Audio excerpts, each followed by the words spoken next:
Hey, what's up YouTube? If you're new here, my name is Danny James, and in today's tutorial I'm going to be breaking down some of the effects and transitions used in NLE's music video with Russ Million's Shake It. I'll preview some of the effects that have been done in Premiere, and then I will later on jump into After Effects to show you some of the more complex things and tricks used in the music video. If you do end up enjoying this video, kindly give it a like and subscribe if you're watching me for the first time so that you never miss out on my content. And without further ado, let's jump into it. Okay, I will quickly preview some of the concepts that I will go through this tutorial real quick. The first thing that I will go through will be how to do these smooth zoom in and zoom out transitions that you see throughout the sequence. And then I'll make sure to show you how to create these roto brush transitions, which also occur throughout this music video. And then something that's also important is how to create these glow dust materials that also follow through with the movement of the artist, maybe something like that. I would show you how to do these gunshots effects, but I have two tutorials on that which I will also link down below in case you want to know how to create those gunshot flashes that are used. One of the things that I will show you is how to do this selective glow on the chains and the watches, and that sort of strobing effect that is happening on the chains and the jewelry. I'll also show you how to create these echo effects on the characters and also on the roto brush layers. So those are some of the concepts that occur throughout this sequence, and hopefully you'll get to gain a lot of value from that. I'll jump into Premiere real quick. We are in Premiere, and I'll begin by showing you how to create those smooth transitions that you see throughout the music video. We have these two clips right here. I have Russ, okay, and the fastest way that you can create these smooth zooming in transitions, that zoom in and zoom out, go to your effects and look for a transform, drop it on, let's say, one of these layers, or drop it on all of them, these three.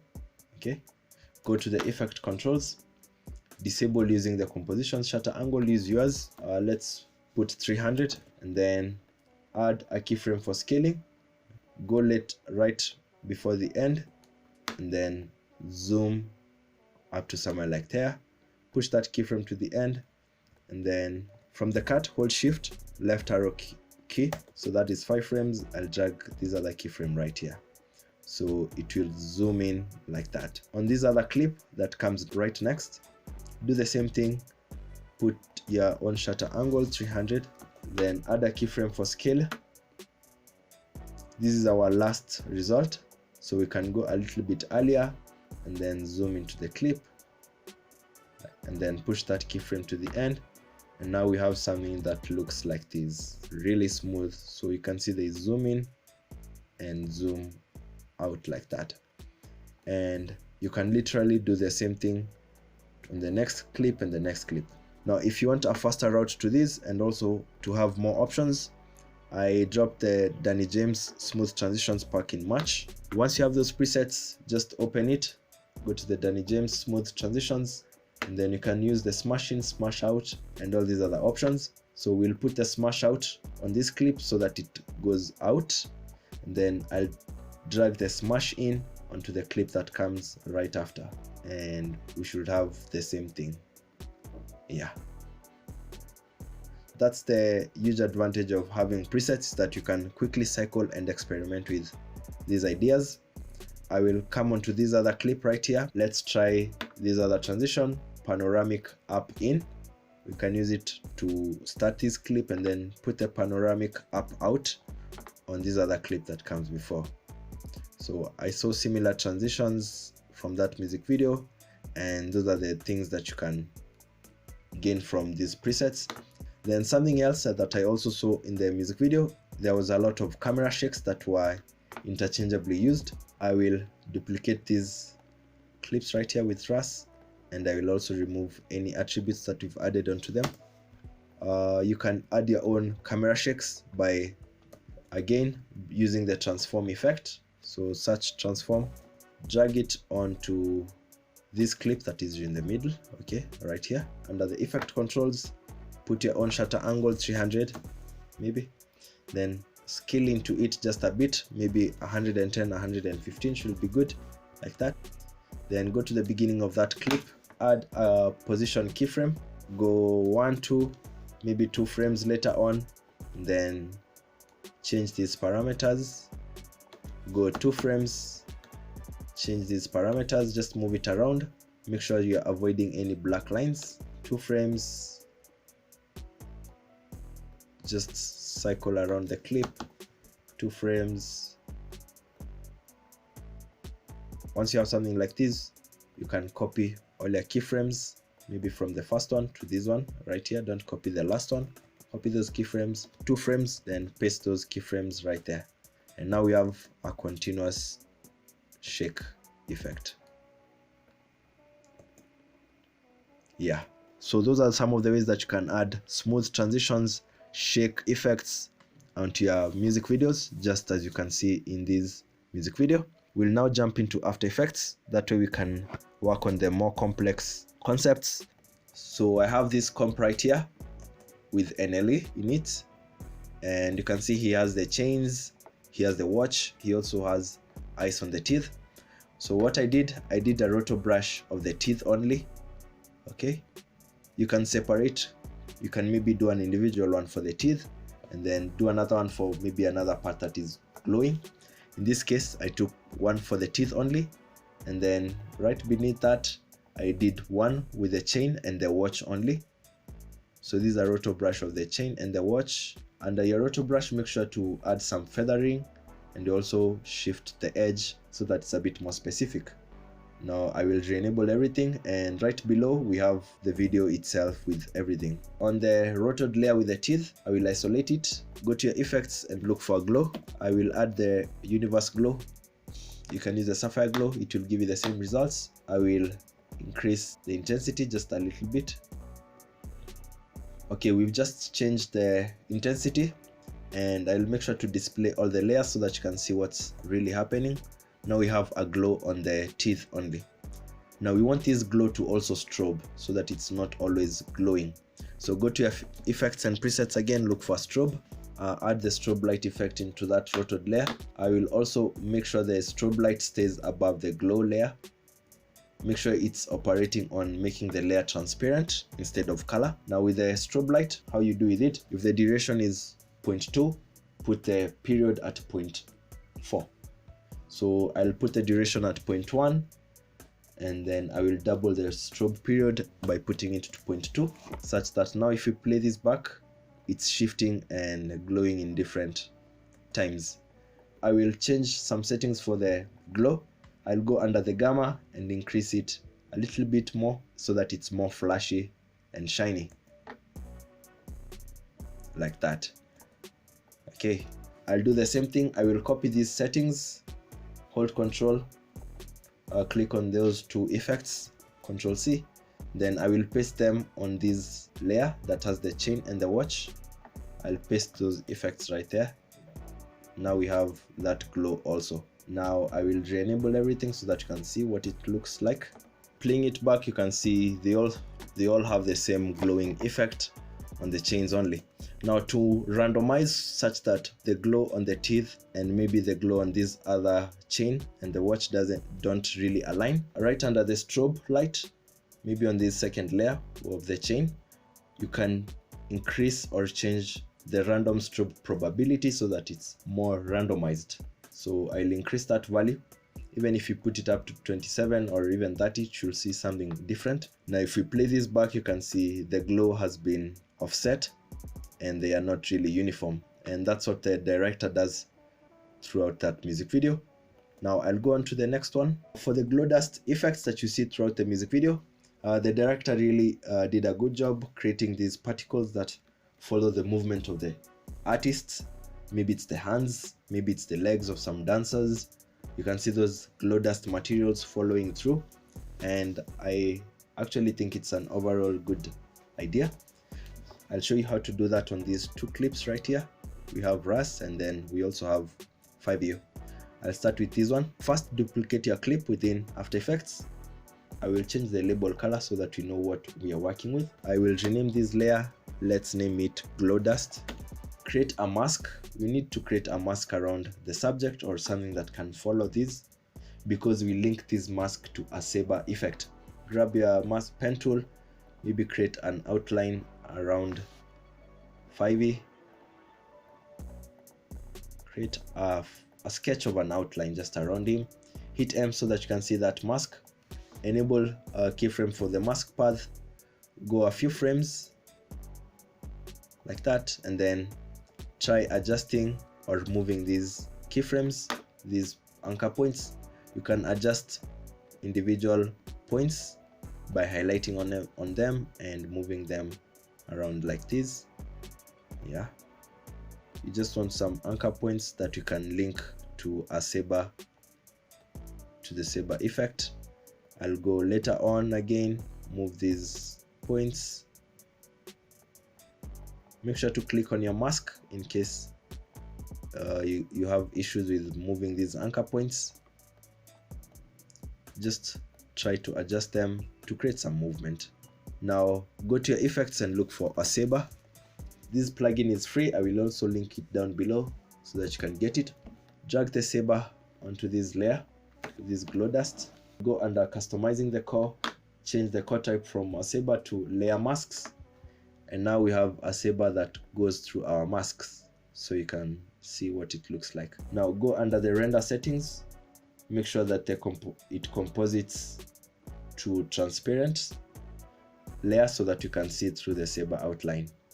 Now under the saber, go to the preset and change it to a soft smoke, and now you can even change the color for that glow. So they use this color majority predominantly through the video, so I'll hit OK, and now we have something good like this which follows the artist. You can increase or decrease the intensity depending on how you feel like you like it, but once you have something like this, it's pretty much easy. All you need to do now, you just need to change our blending mode, change the blending mode from a normal maybe to a screen. Now it should composite around the subject a little bit more better. Now you can see they kind of follow 5e throughout. I'll do the same thing, but I'll show you something different on this clip with Russ. I will duplicate it and then change the label color, change the name, glow dust Russ. Go to your pen tool. We are trying to create some mask. Now I'll create about 3 points like this. 1, 2, 3, 4. Okay, those are 4 points. I'll hit M so that I can see that mask. Enable the keyframe for mask path. Go few frames. You can switch back to your selection tool and then make sure to click on the mask and drag these pointers maybe up. If you want, you can even highlight on each anchor point and try to stretch it and turn it, since we have 4 points like that. Okay, I'll go a few frames again. I will maybe take that point there, follow through with this one. I'm trying to kind of go around the subject. I'll go a few frames. Maybe we can drag them both here and drag the front point on this side. I'm trying to go around the subject. Go later on, drop these here, stretch these right here, and then move the anchor points. I'll scroll later on and then move these even downwards. So now we have a mask that follows around like that. You can see. I won't even create those effects again. I'll go back to this other layer and copy the saber effect and then paste it on this layer. Now we have something that follows Russ like that. So that's how you can create your own glow dust particles that follow the subject. Again, change the blending mode to a screen, and now I'll play everything from the top. Yeah, we have some wavy colors and shockwave effects following the character. What you can do with this one, you can always change the colors if you want to switch these up. I also like this purple or pink thing. Let me try that purple thing on this other one, or maybe let's try another color. Yellow also looks good, and you can see in very few seconds we've created some really unique glow dust particles that follow the subject. Now I'll go on to the next one, and this is the roto brush effects that have been used very cleverly by the editor. So on this comp right here, we have our first shot, which continues, but the second shot also overlaps over it. And from the second shot, the third shot also slightly overlaps over it again. The essence for this is to show you just a simple technique that was used. Just roto brush your subject for the few seconds that overlap your initial clip. Here's our shot number 2. Control D to duplicate it. Name this duplicate shot 2 roto. Trim it such that the rotoed layer ends right at that cut, and then also trim here so that the background doesn't follow the rotoed layer. I'll change the label color for the rotoed layer. Now I'll rotoscope the subject for these few frames. I'll double click, go back to my roto brush tool, and then I will highlight on NLE. Okay, once that has been established, we can now freeze it, switch back to the comp layer, and now we can see how our rotoed layer overlaps slightly over the first shot before continuing like that. Under the roto brush, you can change the feathering and how the edge shifts. So I'll shift the edge slightly so that it goes inwards. Now that that is established, go at the beginning of that roto clip. You can hit S, enable scaling like that, scale this down, and then you can go at the end of the clip and make sure the scaling goes back to 100. Push that keyframe right here at the end so that the scaling goes something like this. Okay, so you have something simple as that. Now here's the catch. Right at the middle, before the keyframe goes at the end, we can make sure this rotoed layer starts big so that the zooming is something like that. So that is something that I saw being used severally throughout the whole sequence. So there was something like this. Yeah, so I can do the same thing even on this other clip that has a slight overlap. Control Shift D, name this shot 3 roto, and make sure the next shot is well labeled. Change the label color. I'll also change the arrangement so that in my mind I have the organization bit. Okay, now I'll roto brush the subject. In this case, again I'll roto brush NLE, switch back to my selection tool, switch back to your comp. Now we have this rotoed layer that also comes in like that. Okay, we can hit S on that. We can also hit P, create those keyframes, push those to the end since this is our last result. Maybe we can start by scaling it down, and maybe we can move it out of the frame. Let's move it from down below like this so that it comes in like that. So as I showed you earlier, we'll go right in the middle, we'll scale it up, we can position it again in the middle. That way we have something trippy coming in like that. Yeah, we can put all these keyframes to easy ease. And then something else that I also noticed from some of those roto brush transitions, maybe you could add an adjustment layer like that, trim it so that it's not really big. Control Shift D, delete the extra. We can put the adjustment layer maybe beneath this rotoed layer or just anywhere. We can place it. Let's start with the first clip. Let's place it right after the rotoed layer joins into the frame. Now on this adjustment layer, you can add a black and white effect such that when the rotoed layer comes in, we have that black and white. That's something that you can do with adjustment layers. You can place them just anywhere and you don't really have to struggle a lot. And then one more thing that you can do to your rotoed layers is that you can add an echo effect, since you could see that continuously throughout the music video. Add an echo effect, put it on composite in back. Now the problem with the echo effect, it doesn't work really well with rotoed layers. So what you can do, go to the decay and reduce it like that, and then you can set the number of echoes to be like 3 or 4, something like that. Okay, duplicate that layer, and then on the layer that is above, delete the echo effect so that you can also clearly see the subject, such that underneath him will be the echo effects that you see on the music video, something like that. So you guys should have fun with it. There is no one way of doing things, and as I also say, if you do it practically, you're at a better chance of learning all these concepts. That's it from me today. I hope you did enjoy this tutorial as much as I did prepping it for you.